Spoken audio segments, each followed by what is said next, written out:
Hey guys, what's going on? Zephyrnix here, and this is the first episode of Zephyrnix Classics, where we can go ahead and do some commentary over some of my older, most classic videos out there. Now, this particular video came from a video that I made in June 8th, 2010 called Star Trek Online Epic Huge Fleet Battle. Now, this particular battle actually took, I don't know where it took place, to be honest with you, but I will tell you that I made this video to actually go ahead and kind of show off the power of my PC. Now, this particular one had over, I think it was 1,260 objects on the screen at once, with 1,253 moving objects minimum, which means that there might have been other objects moving as well. Mind you, we're not talking about phaser blaster, we're not talking about quantum torpedoes or photon torpedoes, we're strictly talking about moving objects. We're not even talking about kind of like the special effects that come with it, okay? So as you see right now, I'm flying my ship, and that ship is actually a Nova class ship, which is I think a second level science vessel. And the one thing about the science vessel is that they're more so geared towards kind of like buffing or debuffing. Basically, that's pretty much what they do. They can up your shields, they can up their own shields, and then they can actually lower other people's shields. Now, the one thing about this particular video that everyone loved was the simple fact that I was taking a whooping and I kept going. Like, they barely touched my hull. Like, if you look at, like, you see all this blast, right? I'm getting attacked by two different ships right there, right? And at the same time, my hull is still at what? I can't see right now from this particular screen, but it was pretty, pretty low, right? I mean, pretty high right there, you know, not even 50%. And my shields are pretty much not even moving for the most part. How do I do that? It's actually pretty simple, really.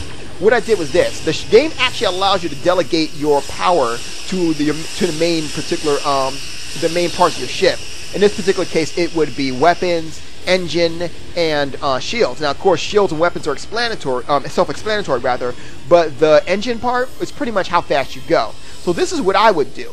I would actually go ahead, right, and I would put my... You're able to go ahead and kind of like overpower your shields and overpower anything that you want to out of those three. I believe it was those three too. There might have been a fourth one, but I forget which one's the fourth one. It might have been auxiliary power, to be honest with you. But at any rate, it was like this. So my weapons and my shields would be at full, well, over full power. So, like I said, I don't remember, it's been a while since I played the game. So, let's just say, for example, 120%, okay? Which is over max power, right? And then what I did was this. I took my engine power, and I actually brought it down to about, let's say, 40%. Now, why did I do this? I did this because I wanted my auxiliary power to be up there. So that way, if I, basically, as you see right now, they're blasting my shields, and because my shields are 120 power and I got high shields, like, I'm not taking as much damage as they would like. Now, what I would do is this. I would actually fly forward, right? And when I'm flying forward, I would make sure I pass them. So if I'm actually passing them, I would continue to blast them. So that way, like, they would be blasting my forward shields, and I'm going to go past them, and then they start blasting my hind shields. But then what I would still do is this. As you see right here, I'm making a turn right here, and I'm still focusing on the same exact side that, you know, that when they went past me, I'm focusing on the same exact side that they passed me on. So that way I'm keep banging on their shields. So, you know, and their shields don't regenerate like mine. So they can either keep going forward, which they usually do, and I'm still banging on the same exact part, or they can go ahead and turn around and face me, which was the part that I was originally banging on. No matter how you look at it, I got you. So very rarely did I have to pass a ship more than once. Like, you know, for example, see if it works right here. Bang! Already got it. See how that worked out? Like here, let's see if it works here. So as you see here, I'm actually blasting a ship right here, right? Hitting my phasers, my photon torpedoes. I'm pretty sure it's photon torpedoes. Or it could be quantum, I'm not sure. And I'm passing them, right? Now, as you see right here, I'll go ahead and make a turn right here, right? So I'm blasting them right now. Look at that. Bang. Didn't even have to make a turn. You know, granted, there was another ship assisting me, so it, you know, killed them a lot faster than I'm used to. But nonetheless, as you see right there, I rarely did I ever have to go ahead and make a second, like a full third run, you know? So it actually worked out pretty well. This game, actually, a lot of people didn't give this game enough credit. This game was actually a lot of fun. Look at all those guys on the screen. I'm walking right into them.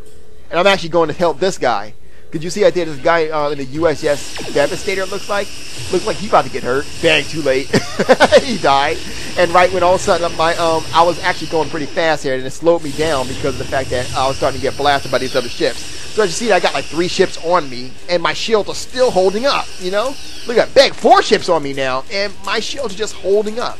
Why? Like I said before, because I know how to delegate everything, and that's how it is. When I have enough, like, you give me, the more tactics you give me, the more unstoppable I become. You know, so I say the more open, I guess that's how it works. Like, maybe like the more open, you know, platform you give me, you know. And that's pretty much how it works right there. Like, as you see, I'm getting eaten alive. Well, it looks like I'm getting eaten alive by all these phasers just like blasting me. But the reality of it is that if you look at my shields, they're not being touched, you know? That's just how it is, you know? And that's the reason why I love the science vessel ships. They're not as strong, like, in terms of firepower as the other ships are. And, like, in order to go ahead and match their ships, I would actually have to put my phaser, I have to use, like, the maximum amount of phasers I can possibly have for that level, and then put it up to 120%. You know, so I can match their normal power. Granted, they can just put theirs over 220% and bang, they're higher than me. You know, but, you know, at the same time, you know. Now, notice right here. Notice how they're really starting to bang on my left shield right there. So I'm trying to go ahead and turn my ship to the part where they can't hit my left shield. But it doesn't look like it looks like I'm hitting the left button. So I'm actually, you know, putting some defense towards my shields there. You know, kind of bringing some more power towards my shields. But it doesn't look like I can actually put it fast enough because the guys they're all over my left side here. And then when they're surrounding you like that, it's really hard to find out like which way, you know, they're coming from, you know. So it's kind of hard, really, especially when like look, it's like a glowing ball right there. So it's really hard to even tell which way I'm facing. You know, like for example, as you see, they're turning. I thought it was turned a lot more than just that, you know. So yeah, as you see right there, they really couldn't got me because I went ahead and was able to go ahead and raise my shield, you know, back to full strength. So it works out, you know, it works out. So as you see, I'm still blasting them, you know. Yeah, we've been going on for more than 10 minutes now. Well, no, 7 minutes now, rather.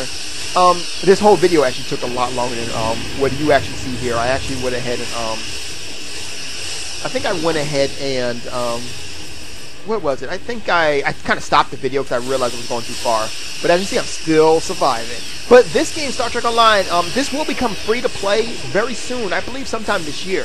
One of the cool things about this game, though, is that like this is one of those like MMOs that like during like the second year, it actually had its re-release, which basically means that it got better. You know, it almost like this was supposed to be the actual game that you play, you know?